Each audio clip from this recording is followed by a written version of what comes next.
আল্লাহ রাব্বুল আলামিন বলেছে আর রহমান আলাল আরশ ইস্তাওয়া, আল্লাহ আরশের উপর অবস্থান করেন। আর রহমান এটা হলো আল্লাহর জাগ্রত গুণ, আল্লাহর জাতি অজুতি সিফাত। এটা আর রহমান এটা হলো আল্লাহর এমন একটা গুণ যা আল্লাহর সত্তার সাথে সে বিচ্ছিন্ন হয় না, আগেও ছিল, এখন আছে, পরেও থাকবে। যেমন ঐচ্ছিক গুণটা আছে, কিন্তু এটা প্রকাশিত হয় আবার অপ্রকাশিত থাকে। যখন ইচ্ছা হয় তখন একটা সৃষ্টি করেন আল্লাহ পাক। অতএব এই যে ইচ্ছা, আল্লাহর ইচ্ছা যখন কার্যকর করবেন তখন বস্তুটা হবে, আর যখন কার্যকর করবে না, আল্লাহ পাক ইচ্ছা পোষণ করবে না, সেই বস্তুটা হবে না। আল্লাহর গুণ, ইচ্ছা নামক গুণটা কোনো কোনো সময় প্রকাশ পায়, কোনো কোনো সময় অপ্রকাশ থাকে। সম্মানিত উপস্থিতি, ইস্তাওয়া আর রহমান আলাল আরশ ইস্তাওয়া, ইস্তাওয়া শব্দটাও আল্লাহর গুণের সাথে সম্পৃক্ত। ইস্তাওয়াটা ঐচ্ছিক গুণের অন্তর্ভুক্ত। আল্লাহ যখন ইস্তাওয়া হওয়ার ইচ্ছা পোষণ করলেন তখন আরশ সৃষ্টি করলেন, আরশ সৃষ্টি করার পরে আরশের উপরে ইস্তাওয়া হলেন, সমুন্নত হলেন। আর রহমান আলাল আরশ ইস্তাওয়া, আল্লাহ আরশের উপর অবস্থান করেন। আমিনতুম মান ফিস সামাই আইয়াখসিফা বিকুমুল আরদা, আল্লাহ রাব্বুল আলামিন বলেন, তোমরা কি ভাবনা মুক্ত হয়ে গেলে, চিন্তা মুক্ত হয়ে গেলে? যিনি আকাশে আছেন তিনি তোমাদেরকে ভূগর্ভে বিলীন করে দিতে পারবে না? আমাদের আল্লাহ থাকেন কোথায়? আসমানে। যিনি আসমানে আছেন। রাসূলুল্লাহ সাল্লাল্লাহু আলাইহি সাল্লাম সালাত পড়েন বাইতুল মাকদাসের দিকে ফিরে। আমরা কোন দিকে ফিরে সালাত পড়ি বলেন একটু? ফিলিস্তিনের দিকে, বাইতুল মাকদাসের দিকে। আমরা পড়ি মক্কার দিকে ফিরে, এই তো। রাসূলুল্লাহ সাল্লাল্লাহু আলাইহি সাল্লাম পৃথিবীতে আসার আগে কিবলা ছিল কোথায়? বাইতুল মাকদাস। মুসলিমরা সালাত আদায় করত বাইতুল মাকদাসের দিকে, ফিলিস্তিনের দিকে মুখ করে। রাসূলুল্লাহ সাল্লাল্লাহু আলাইহি সাল্লাম এভাবে সালাত পড়তে শুরু করলেন। সালাত পড়া অবস্থায় মাঝে মাঝে আল্লাহর রাসূল আকাশের দিকে তাকান, আল্লাহর রাসূল আকাশের দিকে তাকান, বাইতুল মাকদাসের দিকে ফিরে সালাত পড়েন, এবং মাঝে মাঝে আল্লাহর রাসূল আকাশের দিকে তাকান। আল্লাহ রাব্বুল আলামিন এই কথাটাই উল্লেখ করছেন, আদানারা তাকাল্লুবা ওয়াজহিকা ফিস সামাই, আমি আপনাকে বারবার আকাশের দিকে তাকাতে দেখি। আপনি আকাশের দিকে কেন তাকান? তার কারণ হলো আপনি বারবার আকাশের দিকে তাকান আর আপনার অন্তরে বলে, আল্লাহ গো, বাইতুল মাকদাসের দিকে সালাত আদায় করতেছি, আমার কাবা মক্কা যদি আমার জন্য কিবলা করে দিতেন তাহলে এদিকে ফিরে আমি সালাত আদায় করতাম। আল্লাহ রাসূল সাল্লাল্লাহু আলাইহি ওয়াসাল্লাম আকাশের দিকে তাকান, এটা সরাসরি কোরআনে রব্বুল আলামিন বলেছেন, قد نرى تقلب وجهك في السماء, তো আকাশের দিকে বারবার তাকান। আমি জানি আপনার মনে কি বলে। আপনার মন বলতেছে, কাবা যদি আপনার জন্য আমি কিবলা বানাই দিতাম, এর জন্য আপনি বারবার আকাশের দিকে তাকান। আল্লাহ রাসূল সালাত পড়তেছিলেন, সালাত পড়তে অবস্থায় আল্লাহ রাব্বুল আলামিন হুকুম করলেন, রাসূল আপনি ওই অবস্থাতেই কাবার দিকে ফিরে যান। সুবহানাল্লাহ। কাবার দিকে আপনি ফিরে সালাত পড়েন। রাসূলুল্লাহ সাল্লাল্লাহু আলাইহি ওয়াসাল্লাম কাবার দিকে ফিরে সালাত পড়লেন। এবার কাবা হয়ে গেল আমাদের জন্য কিবলা। এর আগে ছিল বাইতুল মাকদাস।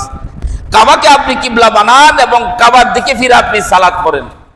রাসূলুল্লাহ সাল্লাল্লাহু আলাইহি ওয়াসাল্লাম ওই সালাতরত অবস্থাতেই তিনি তার কিবলাকে চেঞ্জ করে নিলেন, বাকি সালাত আদায় করলেন কাবার রূপ হইয়া। এর জন্য এখানে একটা মসজিদ তৈরি হয়েছে, সেটা হলো কিবলাতাইন, মসজিদুল কিবলাতাইন। আমাদের উদ্দেশ্য হলো, আল্লাহ রাব্বুল আলামিন বলেন, নবী হে, قد نرى تقلب وجهك في السماء, নবী আপনি বারবার আকাশের দিকে তাকান, সেটা আমি জানি কেন তাকান। এবার এই আয়াত দ্বারা বোঝা যায় আল্লাহ রাব্বুল আলামিন আকাশের উপরে আছেন। সুবহানাল্লাহ। কোথায় আছে? রাসূল বারবার আকাশের দিকে তাকায় কেন? আল্লাহ নিজে স্বীকৃতি দিচ্ছে, আমি আকাশের উপরে। আকাশের উপরে কে আছে? আল্লাহ আছে। রাসূলুল্লাহ সাল্লাল্লাহু আলাইহি সাল্লাম বলেন, কিয়ামতের দিন পৃথিবীর সব মানুষ বেহুশ হবে, আমিও বেহুশ হয়ে যাব, কিন্তু একজন মানুষ বেহুশ হবে না, তার নাম হলো মুসা কালিমুল্লাহ। মুসা আলাইহিস সালাম তিনি বেহুশ হবেন না। আল্লাহর রাসূল সাহাবাদেরকে বললেন, বেহুশ না হওয়ার কারণ শোনো। আর কারণ হলো, আল্লাহ রাব্বুল আলামিনের কাছে মুসা আলাইহিস সালাম একটা আবদার করেছিল। আবদারটা হলো, আল্লাহ আমি তোমাকে দেখতে চাই। আল্লাহ বলেন লান তারানি, হে মুসা তুমি আমাকে দেখতে পারবে না, দেখতে পারবে না। আল্লাহ রাসূল সাল্লাল্লাহু আলাইহি ওয়াসাল্লাম বলেন, আমার আল্লাহ তাআলার জাতি নূরের একটু অংশ যদি গোটা পৃথিবীতে সৃষ্টিকুলের মধ্যে পড়ে, যত সৃষ্টি জগৎ আছে সমস্ত সৃষ্টি জগৎ ধ্বংস হয়ে যাবে, পুরে ছাই হয়ে যাবে। সেই আল্লাহকে মুসা দেখতে চায়। আল্লাহ বলেন তারা নিয়ে, মুসা তুমি আমাকে দেখতে পারবে না। আল্লাহ রাব্বুল আলামিনের তার জ্যোতি, তার যে একটা নূর, আল্লাহ যে নূরের একটা সামান্য সিফতি, নূরের একটা অংশ তুর পাহাড়ে নিক্ষেপ করছে। সাথে সাথেই মুসা আলাইহিস সালাম বেহুশ হয়ে গেছে। পাহাড় মুসা আলাইহিস সালাম বেহুশ হয় নাই, তার কারণ হলো ওই যে মুসা আলাইহিস সালাম আল্লাহকে দেখে এই দুনিয়াতে একবার বেহুশ হয়েছিল। এর কারণে আল্লাহ রাব্বুল আলামিন কিয়ামতের দিন মুসাকে বেহুশ করবেন না। সুবহানাল্লাহ। সমস্ত মানুষের আগে আমি সর্বপ্রথম হুঁশ ফিরে পাবো। বেহুশ হওয়ার পর যখন আমি হুঁশ ফিরে পাবো, আমার যখন হুঁশ ফিরবে আমি আরশের দিকে তাকাবো, আল্লাহর আরশের দিকে তাকায় দেখবো। রাসূলুল্লাহ সাল্লাল্লাহু আলাইহি ওয়াসাল্লাম বলেন ফাইজা আনা বিমুসা আখিযুম বিকাইমাতিন মিন কাওয়াইমিল আরশ, আমি মুসাকে দেখবো আরশের পায়া ধরে দণ্ডায়মান আছে। সে আরশের পায়া ধরে মুসা আলাইহিস সালাম দাঁড়ায় থাকবে, রোনাজারি করবে। আল্লাহ এতে প্রমাণিত হয় আল্লাহ রাব্বুল আলামিন আরশের উপরে আছে। ঠিক, আল্লাহ যদি সব জায়গায় থাকে তো মুসা আলাইহিস সালাম আরশের পায়া ধরে কে? আল্লাহ সব জায়গায় থাকলে মুসা আলাইহিস সালাম আরশের পায়া ধরার দরকার আছে? আরশের পায়া ধরার অর্থ হলো আরশের মালিক কই আছে? আরশের উপরে আছে। মুসা আলাইহিস সালাম আরশের পায়ে ধরে দণ্ডায়মান থাকবে, আরশের পায়ে ধরে দণ্ডায়মান থাকবে। এ দ্বারা প্রমাণিত হয়, হাদিস দ্বারা প্রমাণিত হয় এই আরশের উপরে হলো আরশের মালিক আল্লাহ রাব্বুল আলামিন। সহিহ মুসলিম, আবু দাউদ এবং সুনানে নাসাই বিভিন্ন কিতাবে হাদিসটি আসছে। আল্লাহ রাসূল সাল্লাল্লাহু আলাইহি ওয়াসাল্লাম বাদীকে জিজ্ঞেস করলেন, আইন আল্লাহ, ও বাদী তুমি বলো আল্লাহ কোথায়? আমাদের দেশের কাঠমোল্লা হুজুররা বলে আল্লাহ কোথায়, এটা নাকি নাস্তিকদের প্রশ্ন। নাউযুবিল্লাহি মিন যালিক। এটা যদি নাস্তিকদের প্রশ্ন হয় তো রাসূল কি নাস্তিক ছিলেন? তাহলে এই ধরনের প্রশ্ন করা হারাম। এটা যদি হারাম হতো রাসূলুল্লাহ সাল্লাল্লাহু আলাইহি ওয়াসাল্লাম কি এরকম প্রশ্ন করতেন? স্বয়ং রাসূলুল্লাহ সাল্লাল্লাহু আলাইহি ওয়াসাল্লাম বলতেছেন, আইনাল্লাহ, হে বাদী তুমি বলো আল্লাহ কোথায়? আল্লাহ কোথায়? বাদী তুমি বলো আল্লাহ কোথায়? বাদী বলো ফিস সামাই, আমার আল্লাহ হলো আসমানে। সুবহানাল্লাহ। বাদী কি বলতেছে? ফিস সামাই, হে আল্লাহর রাসূল আমার আল্লাহ হলো আসমানে। তাহলে বাদীর আকীদা ছিল আল্লাহ তাআলা আসমানে, আর আমাদের আকীদা হলো আল্লাহ রাব্বুল আলামিন সর্বত্র বিরাজমান, সবখানে। আমাদের আকীদা, আমাদের বিশ্বাস হলো আল্লাহ সবখানে, আর এই বাদীর আকীদা হলো আসমানে, আল্লাহ হলো আসমানে। রাসূলুল্লাহ সাল্লাল্লাহু আলাইহি ওয়াসাল্লাম বললেন, আইনাল্লাহ, বাদী তুমি বলো আল্লাহ কোথায়? বাদী বলছে ফিস সামাই, আমার আল্লাহ আসমানে। নিজ দিকে ইশারা দিয়ে বললেন, মান আনা, হে বাদী বলো আমি কে?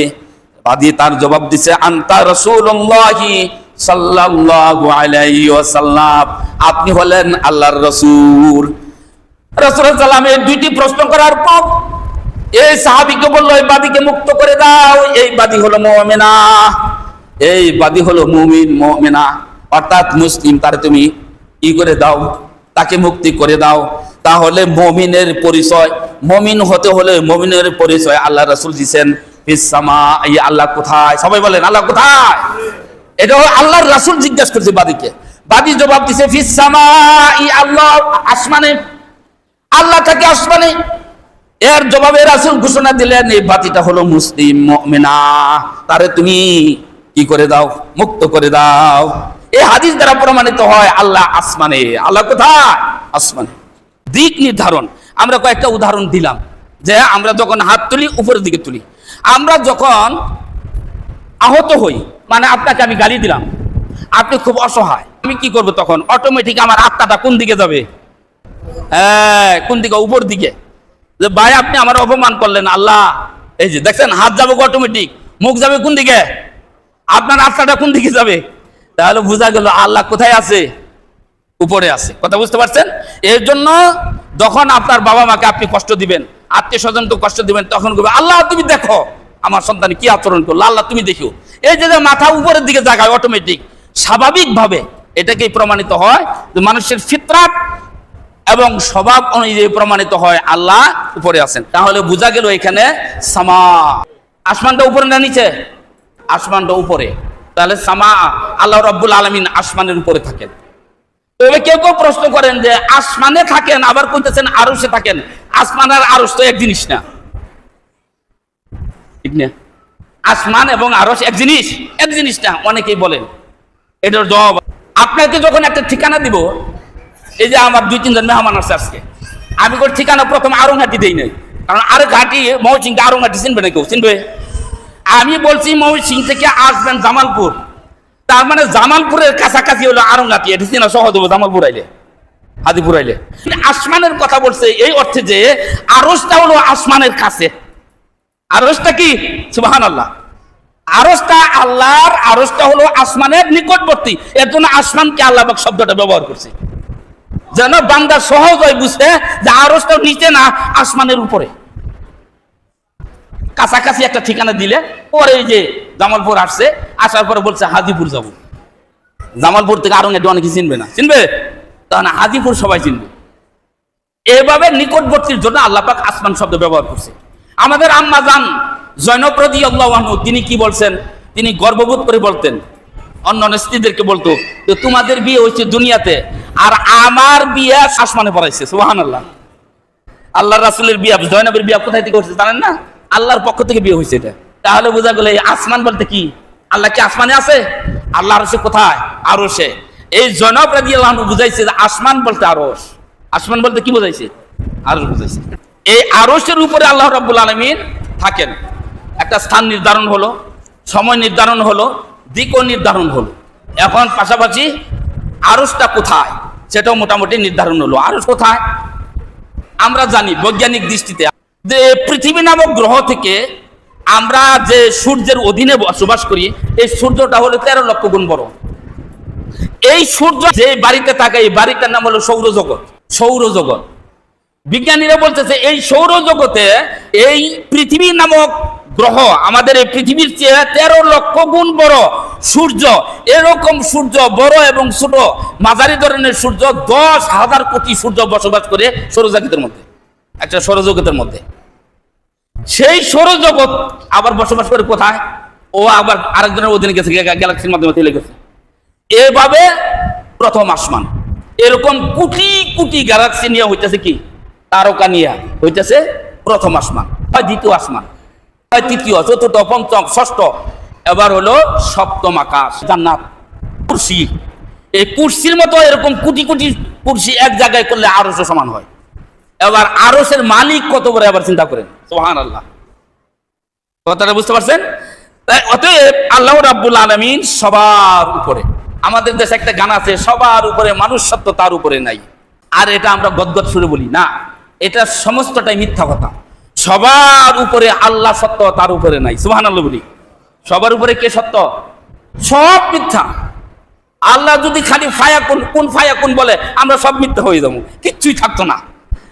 পৃথিবীতে কোন বস্তু যদি ফেরেশতারা খুঁজে, সব ফেরেশতারা কবে যে দুনিয়াটাই মিথ্যা, দুনিয়াই নাই, ঠিক না? কিন্তু আল্লাহ থাকবেন কিনা? আল্লাহ থাকবেন। আল্লাহ হক, আল্লাহ সত্যবাদী। আল্লাহ থাকবেন, ছিলেন, আছেন, থাকবেন।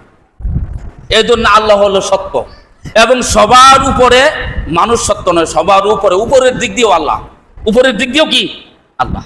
অতএব সবার উপরে আল্লাহ সত্য, তার উপরে নাই, তার উপরে কিচ্ছু নাই। এটা আল্লাহ পাক সরাসরি আল্লাহ রাসূল বলছে, আল্লাহর উপরে কিছুই নাই। সুবহানাল্লাহ।